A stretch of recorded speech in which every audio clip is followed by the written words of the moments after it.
Doutor Juarez, tudo bem, querido? Tudo bem. Prazer te receber. Prazer sempre. estar por aqui. Queridão, a gente te colocou um tema polêmico, né? Ótimo, vamos lá. Você sentiu, né? Porque a gente liga pro doutor Juarez e a gente fala assim, doutor, vamos falar sobre tal coisa? Ele, vamos falar. E como ele é especialista no assunto, né? Psicanalista clínico, ele vai nos ajudar.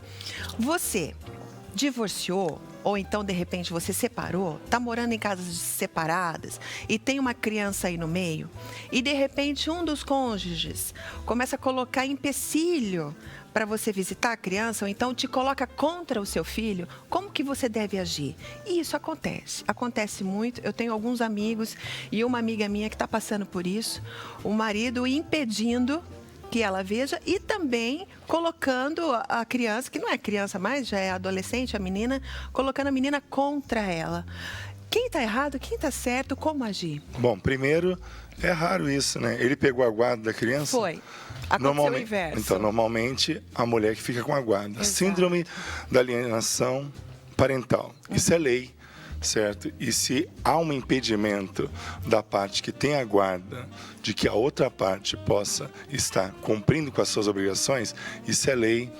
A transgressão da lei dá de 6 meses a 2 anos de reclusão e é muito comum isso acontecer, porque a criança vira a moeda de troca no meio da relação que foi frustrada e gerou o divórcio. E o que isso gera na cabeça da criança? Tudo que você pode imaginar, Juim. Né? Baixa autoestima, ataques, oscilação de humor, mau desempenho na escola. Por quê? Porque está no meio de um tiroteio. Muitas vezes, a mãe, porque eu estou falando a experiência em cima da mãe. A mãe, Certo. como detém a guarda, muitas vezes vai punir o marido que saiu da relação usando a criança. Então, contar um caso assim que aconteceu e várias vezes em consultório, né? A pessoa chegou, ela foi processada pelo marido, certo? E o juiz indicou que um profissional da área pudesse dar o seu parecer. E ela acabou confessando que ela fazia o quê? Ela falava assim, seu pai vai vir daqui a pouco aí, vou arrumar você. E aí arrumava a criança, arrumava a mala, tudo passava 3 horas, tá vendo? Seu pai não veio, vamos tomar sorvete? Meu Deus do céu. Isso é muito comum. Ela mentia para gerar uma decepção. E quando o pai vinha, falava assim, mas eu não combinei de vir. E aí a criança fica no meio desse tiroteio. Por quê? O chamado mecanismo punitivo ou transferência de culpabilidade é muito comum nos casos de fim de relacionamentos, divórcio. E a criança fica no meio dessa situação. Então, o que o pai tem que fazer? O pai, que normalmente é a mãe que tem a guarda, o pai tem que se reeditar como pai. Ele pode ter sido um marido péssimo, mas ele pode ser um bom pai. No caso da sua amiga, foi ao contrário.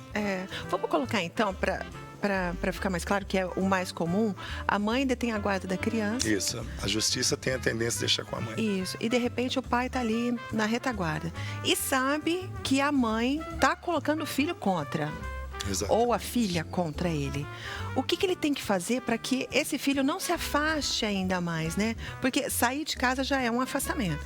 Para que o filho não se afaste ainda mais, o que o pai pode fazer para trazer o filho de volta para esse convívio de amor? Primeira coisa que eu falei, se reeditar como pai. Presença, certo?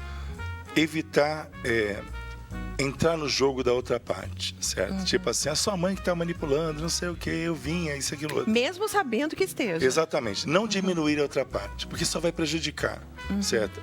Não é uma disputa de quem está certo ou errado, mas de uma criança que está ali no meio daquele relacionamento destruído, que está sendo afetada no seu emocional. Então, primeiro, aproveitar muito bem o tempo, certo? Não se afastar, porque é uma tendência dos 8 até a pré-adolescência da criança estar mais ligada afetivamente a quem detém a guarda. E depois, na maioridade, ela quer uma reaproximação com o pai, por exemplo, só que já há um distanciamento. Então o pai tem que ter essa atitude, se reeditar como pai, mostrar que o mundo dos adultos é muito complicado mesmo, e que eles não têm culpa de nada, que o relacionamento não deu certo. O jogo aberto é muito bom, sem denegrir a outra parte. Entendi. Falar, tua mãe tá colocando Exatamente. você contra Jogar mim. gasolina na situação. Não pode. Não pode. Entendi. Isso vai gerar um prejuízo. Vai ser um futuro paciente meu. Exatamente, vai ser um futuro paciente. E a meu. conversa também entre o ex-casal, no caso, é importante. E como eles devem conversar? Exatamente. Veja só, eu sou pai de 2, né, de segundo relacionamento. Então, a coisa que eu trabalho muito na vida dos meus 2 enteados é a valorização do pai. Primeiro que eu não deixo eles me chamar de pai, já começa com isso. Eu falei que eu deveria conquistar o espaço, eles me chamam de papai. Então, o pai é um só. Então, eu valorizo o pai, valorizo o trabalho do pai. Quando o pai vem buscar as crianças para ter o momento dele, ele sabe que já foi feito todo um trabalho. Porque se eu entrei no relacionamento da minha esposa, não é para atrapalhar a criação dos filhos. Então tem que ter muita sabedoria, certo? E a sabedoria inclui muitas vezes discutir até a educação dos filhos. A cada 2 meses eu tenho uma reunião com o pai deles para discutir quais são os rumos que a gente vai dar. Olha, quer seja de bonito disciplinas, isso. quer seja de orientações, para que a gente não prejudique. Eu trabalho muito isso na mente dos meus 2 enteados, que o mundo dos adultos é complicado, mas eles não podem ser vítimas desse conflito.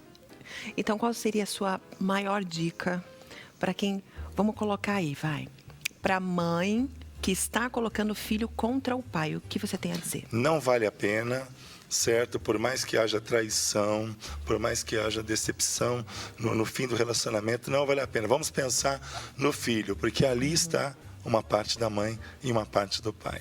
É preferível uma conversa sincera dos 2 para realmente lavar a roupa suja e depois daí para frente começar um processo educacional totalmente diferenciado para não afetar o emocional dessa criança. E a tua dica pro pai que está sofrendo esse bullying aí por parte da mãe? Exatamente. Muitas vezes o homem, por ser mais racional, menos emocional, ele acaba entrando na briga, na disputa de quem pode mais, chora menos. Então, sabedoria é isso, certo? Já que está partindo para uma outra relação, não deu certo, então vamos cuidar dessa criança, desse menino, dessa menina, porque depois todo prejuízo, o chamado lixo emocional, se acumula.